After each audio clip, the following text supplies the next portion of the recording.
श्री प्रियादास जी महाराज वर्णन कर रहे हैं कि विभीषण जी की भक्ति का वर्णन कौन कर सकता है। इसको चित्त लगा करके सुनो।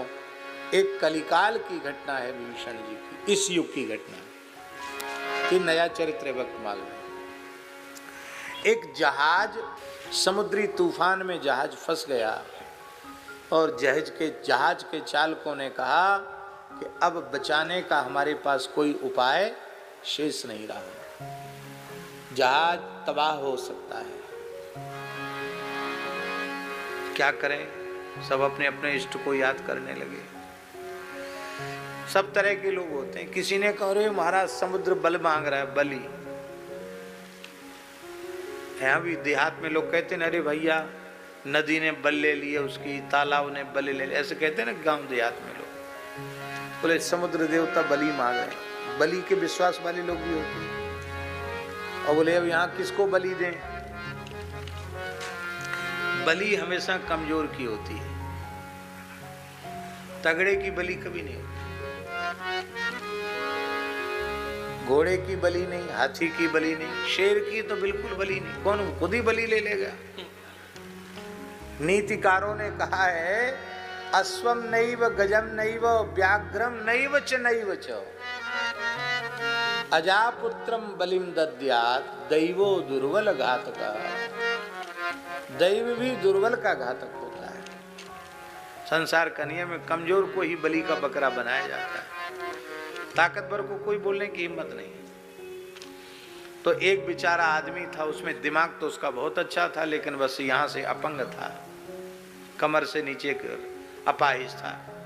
तो लोगों ने कहा चलो ये बिना किसी काम का है, इसके आगे पीछे भी कोई नहीं है, पटक दो इसी को समुद्र में। वो बहुत चिल्लाया भैया हमारा अपराध क्या है। बोले नहीं, अरे इतने लोगों के प्राण बच जाएंगे, तुम मरो तो मरो। उसको जो है वो समुद्र देवता पटक दिया उसको। अब तूफान बहुत तेज था, समुद्री तूफान।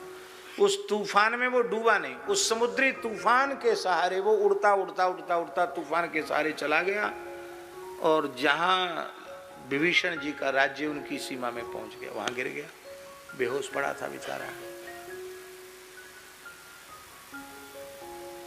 एक विभीषण जी का सेवक राक्षस घूमने फिरने आया था समुद्र के किनारे। उसने देखा तो कहाँ तो वो विशाल पर्वताकार राक्षस, वो कहाँ ये अपाहिज छोटा सा कलयुगी आदमी। तो त्रेता के तो आदमी कलयुगी आदमी को देखें तो उनको खिलौना जैसा लगेगा। आप चित्रकूट गए, पटकशिला गए, राम जी का चरण चिन्ह देखा कितना बड़ा है, 1 हाथ लंबा है, 1 सवा हाथ का चरण चिन्ह है राम जी का। त्रेता का आकार है राम जी का, इतने बड़ा चरण है उनका, तो आकार राम जी का कितना बड़ा होगा। तो अब हम लोग कलयुगी प्राणी हैं तो हम लोगों का आकार बहुत छोटा है। तो कहां तो वे प्राचीन युगों के और राक्षस असुर, और ये बेचारा अपाहिज आदमी। तो इनको लगा कोई खिलौना है, इसको लंका के अजायब घर में धर देंगे, लोग देखेंगे इसको कि हाँ ऐसी भी कोई चीज होती है। उसको उन्होंने टोकरी में रखा और लेके आए, विभीषण के सामने उसको प्रस्तुत किया। ये प्रियादासी ने चरित्र लिखा है। उसको देखते ही विभीषण जी सिंहासन से कूद पड़े, साष्टांग चरणों में प्रणाम कर लिया। क्यों? बोले इसी मानव आकार में श्री रघुनाथ जी लंका पधारे थे। ये राम जी तो नहीं है, पर राम जी ने जिस भारत वर्ष की धरती पर जन्म लिया, वहाँ का एक भारतीय मनुष्य तो है। हमारे लिए तो भारत की धरती से वहाँ का कोई विकलांग भी आवे तो मेरे लिए वह श्री राम जी के जैसा आदरणीय है। भारत के मनुष्य में एक विकलांग व्यक्ति में उनकी ऐसी भावना है, राम जी के आकार का दर्शन वे कर रहे हैं, तो राम जी के प्रति उनकी कैसी भावना होगी। महाराज साष्टांग प्रणाम करके उनका बड़ा अभिषेक हुआ उसका। अब विभीषण तो महाभागवत परम भागवत, उन्होंने जब मस्तक पर चंदन लगाया, उसका स्पर्श किया तो उसका पंगुत्व दूर हो गया, एकदम ठीक हो गया, चंगा हो गया वो। अब खूब बढ़िया उनका अभिषेक हुआ, खूब सुंदर कपड़े पहनाए, सुंदर उनको भोजन कराया।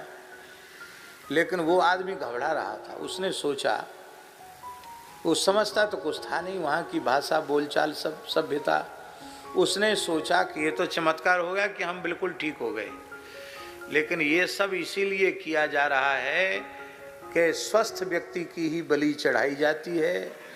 अब ये राक्षस हमारे किसी देवी देवता के सामने बलि चढ़ाए, बलि के बकरा को खूब माला वाला पहना देते हैं, ऐसे खूब माला पहनाई जा रही है। और विभीषण जी छड़ी लेकर सामने खड़े, नेत्रों से आंसू बह रहे। तो उन्होंने देखा कि ये तो बेचारे सूख रहे हैं, बड़े घबरा रहे हैं।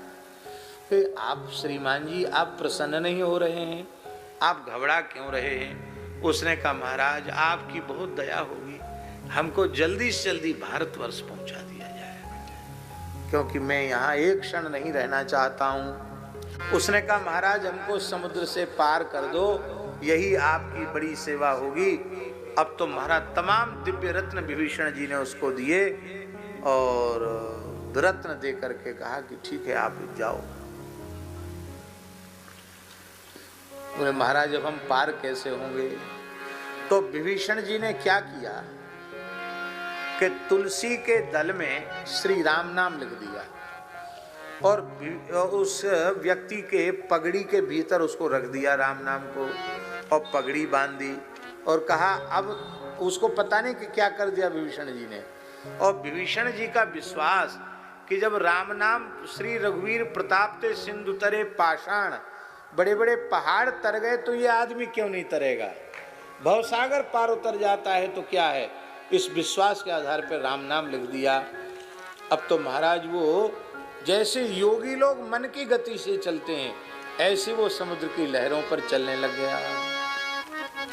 पोटली सिर पे धरे और चलने लगे, बड़ा खुश था। और महाराज जी अब वो जहाज वहीं मिल गया उसको रास्ते में, जिस जहाज से उसको पटका था ना, वो जहाज रास्ते में ही मिल गया। उन्होंने पहचान लिया उस आदमी को। अरे बोले, तो बड़े कपड़ा लत्ता पहरे, बहुत आभूषण पहने, ये तो कहाँ से? ये तो और ठीक भी हो गया, ये इतनी तेजी से कैसे चल रहा? जहाज से भी तेजी से भाग रहा है तो। उन्होंने आवाज लगे, भैया रुको रुको रुको रुको, बैठ जाओ जहाज में, बैठ जाओ, काहे को इतना श्रम करो, बैठ जाओ। बैठ गया, बिठा लिया उसको, जहाज रोक के सीढ़ी वीढ़ी लगा के उसको चढ़ा लिया। और चढ़ाने के बाद फिर वो पूछने लगे तो सीधे साधे आदमी ने सारी बात बता दी। उन लोगों ने कहा कि बहुत अच्छा हुआ, इसके आगे पीछे तो कोई दिखाई नहीं पड़ रहा आदमी, कोई हिमायती तो इसका है नहीं, इसको फिर से पटक दो समुद्र में, और इसकी जो गठरी है ना जिसमें रत्न भरे हुए हैं, इसको छीन लो। तो उनके मन में जैसे ही बेईमानी आई कि वो समझ गया कि इनकी नजर बदल गई है, तो उसने कहा, भैया तुम हमें फेंकोगे, हम समझ गए तुम्हारी नजर देख के, उसके पहले हम ही कूद जाते। गठरी पुटरी लेके कूद गया और कूद करके पल्ली पार चला गया। बोलो भक्त वत्सल भगवान की जय। वहां के बाद जब वो पल्ली पार उतरा तो उसने पगड़ी खोली, उसने कहा कि इस पगड़ी में ही कुछ धर दिया था, वही चमत्कार है। तो हमने ये कथाएं सुनी बहुत ही सुंदर तरीके से इन कथाओं का वर्णन उन्होंने किया है। उम्मीद है आपको ये कथाएं बहुत पसंद आई होंगी। अगर आपको ये कथाएं पसंद आई हैं तो चैनल को सब्सक्राइब कीजिए, वीडियो को लाइक और शेयर कीजिए, ताकि इस तरह की प्रेरक और हास्य कथाएं हम आपके लिए लेकर आते रहें। आपका बहुत बहुत धन्यवाद।